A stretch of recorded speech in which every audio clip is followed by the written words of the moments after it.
এবং ফ্যাসিবাদের পতনের পর দীর্ঘ প্রায় ১.৫ বছরের একটি অন্তর্বর্তী সময় অতিক্রম করে আমাদেরকে আরেকটি নতুন পর্বে উন্নীত করে দিয়েছেন। সব মিলিয়ে আমরা একটি সৌহার্দ্যপূর্ণ পরিবেশে আজ এখানে বাংলাদেশ খেলাফত মজলিসের আয়োজনে অনুষ্ঠিত ইফতার মাহফিলে সমবেত হতে পেরেছি। এই জন্য আল্লাহ রাব্বুল আলামিনের দরবারে আমরা শুকরিয়া জ্ঞাপন করছি। তারপর আমি আমাদের আমন্ত্রিত অতিথি বৃন্দের কৃতজ্ঞতা জ্ঞাপন করছি, যারা আমাদের মামুলি আমন্ত্রণে সাড়া দিয়ে আজকে আমাদের এই আয়োজনে শরীক হয়ে আমাদেরকে ধন্য করেছেন, আমাদেরকে কৃতজ্ঞতা পাশে আবদ্ধ করেছেন। সকল অতিথিবৃন্দের প্রতি আমি আন্তরিক কৃতজ্ঞতা এবং শুকরিয়া জ্ঞাপন করছি। সেই সাথে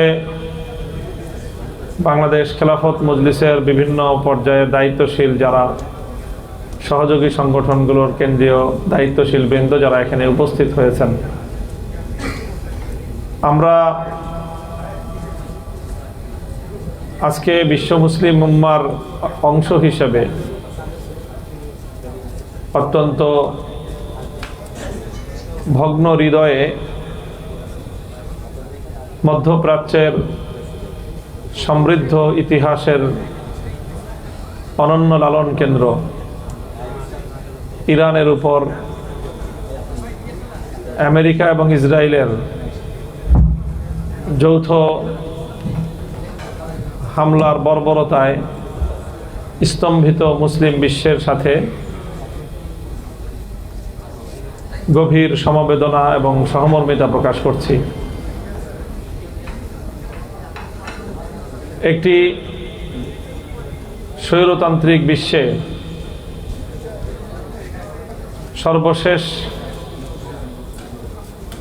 যে নজিরবিহীন দৃষ্টান্ত স্থাপিত হলো ইরানের উপর আমেরিকা এবং ইসরায়েলের যৌথ পরিকল্পনা বাস্তবায়নে যে বর্বরোচিত ন্যাক্কারজনক আক্রমণ, যে হামলা, এর নিন্দা জানানোর ভাষা প্রকৃত অর্থে আমাদের জানা নেই।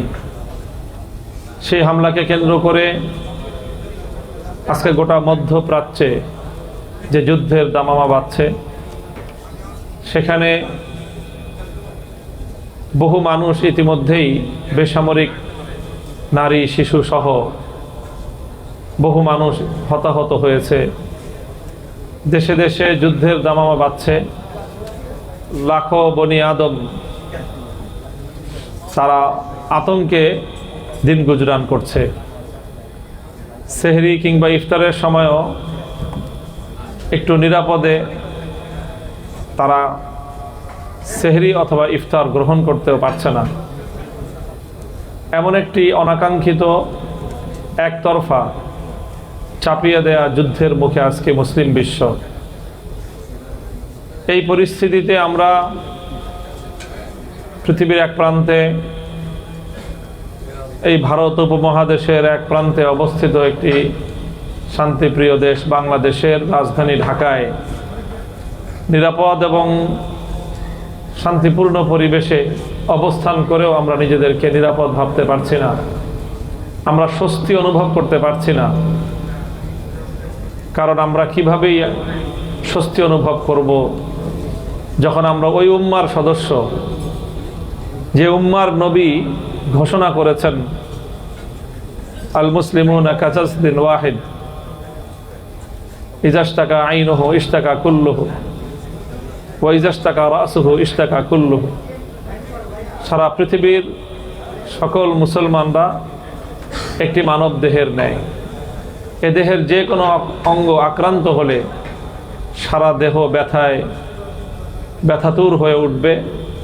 তাদা আলাহু সাইরুল জাসাদি বিসাহারি ওয়াল হুম্মা, তার গোটা দেহে সেই ব্যথা সংক্রমিত হবে, সারা দেহে অস্থিরতা ছড়িয়ে পড়বে। এটাই হলো কাঙ্ক্ষিত একজন মুসলিমের পরিচয়। কাজে সেই মুসলিম উম্মার একজন সদস্য হিসাবে আমরা প্রত্যেকেই বেদনা বিধুর, আমরা ব্যথাতুর, এবং আমরা এই স্বৈরতান্ত্রিক বিশ্ব ব্যবস্থার হাত থেকে আমরা মুক্তি চাই। আমরা ইসরায়েলের এই হায়নাতন্ত্র এবং তাদের এই বর্বরতার পতন চাই, এবং আমরা একটি শান্তিপূর্ণ পৃথিবী দেখতে চাই, যেখানে গায়ের জোরে জালিমের জুলুমে, মজলুমের আহাজারিতে খোদার আকাশ বাতাস এমনকি খোদার আরশ পর্যন্ত প্রকম্পিত হবে না, এমন একটি শান্তিপূর্ণ পৃথিবী দেখতে চাই। সম্মানিত উপস্থিতি, জাতীয় এবং আন্তর্জাতিক এরকম গুরুত্বপূর্ণ একটি সময়ে আজকে আমরা এখানে সমবেত হয়েছি। বাংলাদেশ ইতিহাসের অনেকগুলো গুরুত্বপূর্ণ অধ্যায় অতিক্রম করে এখন বিগত 12ই ফেব্রুয়ারি অনুষ্ঠিত জাতীয় ত্রয়োদশ সংসদ নির্বাচন এবং গণভোটের পর বাংলাদেশের মানুষের যেই স্বস্তি এবং যেই শান্তিতে থাকার কথা বাংলাদেশের মানুষ আজ সেই স্বস্তিতেও নেই। একটি সুন্দর শান্তিপূর্ণ নির্বাচনের মাধ্যমে গণতান্ত্রিক প্রক্রিয়ায় সুন্দরভাবে বাংলাদেশের উত্তরণ ঘটবে, এই প্রত্যাশা ছিল বাংলাদেশের প্রতিটি মানুষের। অনেক রক্ত, অনেক সংগ্রাম, অনেক লড়াইয়ের মধ্য দিয়ে যেই জুলাই বিপ্লব হলো, সেই জুলাই বিপ্লবে কত মায়ের সন্তান হারিয়েছে, কত বাবা সন্তান হারা হয়েছে, কত বোন বৈধব্য গ্রহণ করেছে, কত সন্তান এতিম হয়েছে। ইতিহাসের এক নির্মম অধ্যায় রচিত হয়েছে বাংলাদেশে দীর্ঘ 15-16 বছরের ফ্যাসিবাদী আমলে। 2013 সালের শাপলা চত্বরের গগনবিদারী হাহাকার, 2014-15 সালে দেশব্যাপী হত্যাযজ্ঞ, অসংখ্য গুম খুন, 2021 সালের ট্র্যাজেডি, সব কিছু পেরিয়ে 2024 সালের ফ্যাসিবাদ বিরোধী যে আন্দোলন, সহস্রাধিক প্রায় 1.5 সহস্রাধিক বাংলার দামাল সন্তানদের রক্তের উপর দিয়ে যে বিপ্লব আসলো, যে অভ্যুত্থান হলো, 30,000-এর বেশি মানুষ যারা পঙ্গুত্বকে বরণ করে আজও ডুকরে ডুকরে কাঁদছে, আজও জীবন যুদ্ধে তারা অবিরত সংগ্রাম করে যাচ্ছে। হাসপাতালের বিছানাগুলোতে এখনো পর্যন্ত যুদ্ধাহত জুলাই যোদ্ধাদের গুলিবিদ্ধ নিথর দেহ এখনো হাসপাতালের বিছানায় কাতরাচ্ছে। রক্তের দাগ এখনো বাংলাদেশ থেকে মুছে যায়নি। সন্তান হারা মায়ের চোখের অশ্রু এখনো শুকিয়ে যায়নি। এখনো পর্যন্ত সন্তান হারা পিতার হাহাকার থেমে যায়নি।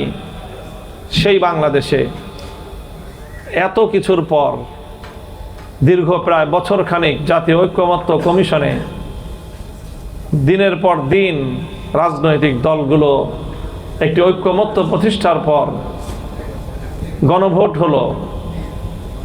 সেই গণভোটে অনেক নাটকীয়তার পর আমরা দেখলাম যে শেষ পর্যন্ত বর্তমান ক্ষমতাসীন দলের প্রধান নেতা তিনিও হা ভোটের পক্ষে ক্যাম্পেইন করতে বাধ্য হলেন।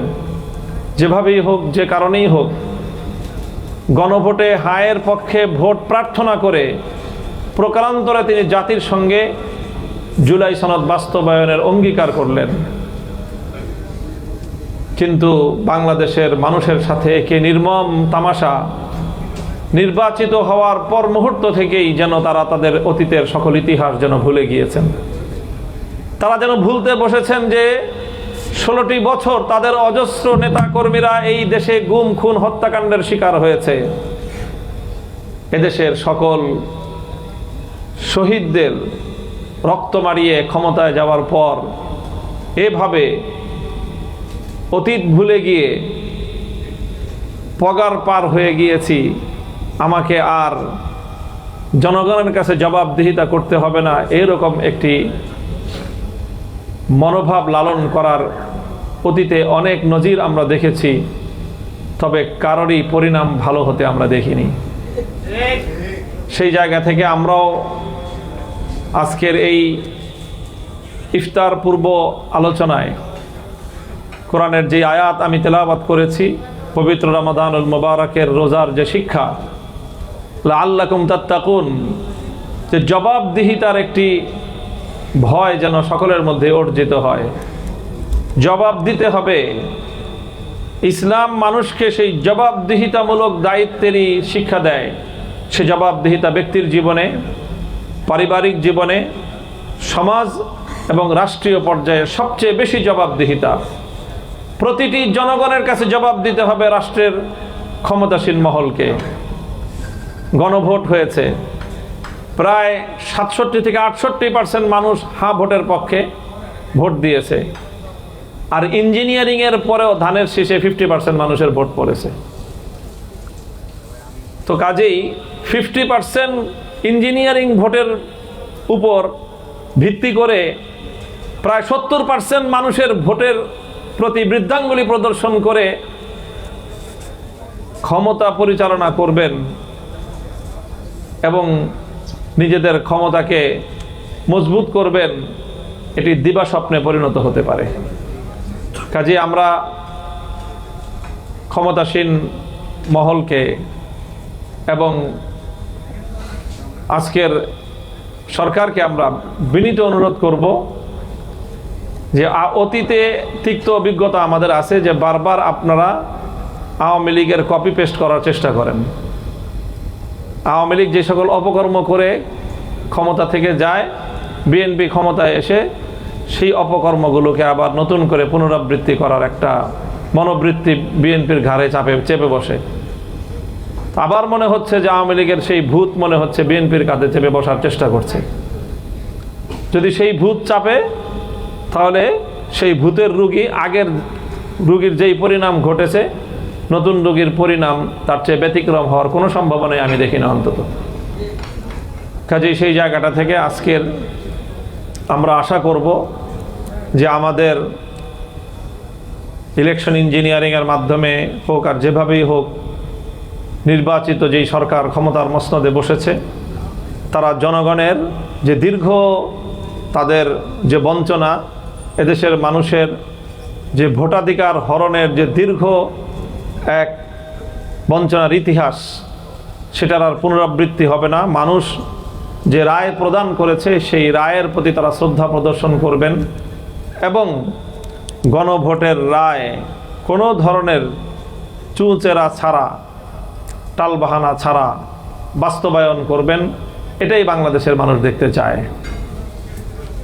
ইনশাআল্লাহ আমরা যেভাবে ঐক্যবদ্ধভাবে বিগত দিনে আন্দোলন করেছি, জুলাই সনদ বাস্তবায়নে আমরা আন্দোলন শুরু করেছিলাম ঐক্যবদ্ধভাবে, সেই আন্দোলনের মাঠ থেকে নির্বাচনে ঐক্য পর্যন্ত গড়িয়েছে এবং সেই নির্বাচনের পরবর্তী বাংলাদেশেও আমরা মনে করি যে জুলাই সনদ বাস্তবায়নের মাধ্যমেই 2009 সালের পিলখানা ট্রাজেডি থেকে 2024-এর বৈষম্য বিরোধী আন্দোলনের সকল শহীদান, সকল ক্ষতিগ্রস্ত, গুম খুন হত্যাকাণ্ডের শিকার হওয়া এবং যুদ্ধাহত প্রতিটি আহত ক্ষতিগ্রস্ত মানুষের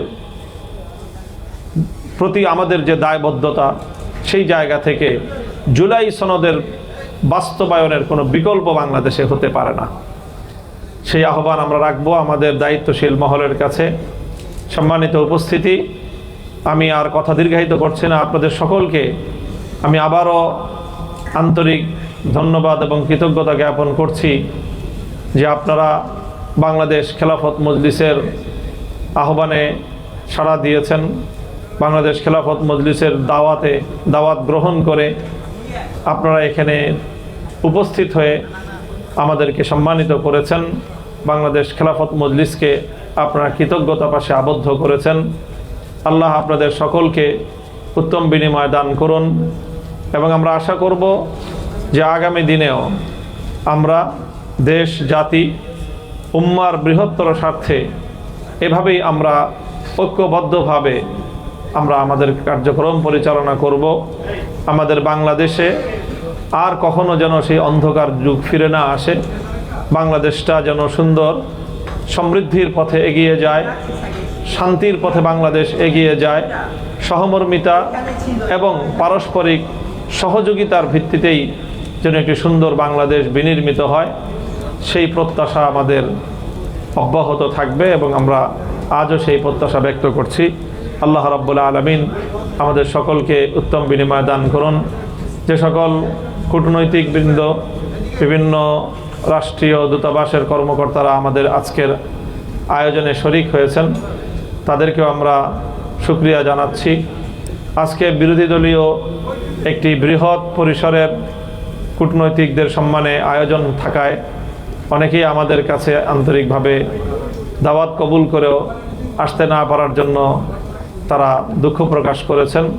ইনশাল্লাহ পরবর্তীতে আমরা তাদের সাথে আরও নতুন কোনো প্রোগ্রামে, নতুন কোনো আয়োজনে সম্মিলিত হব ইনশাল্লাহ।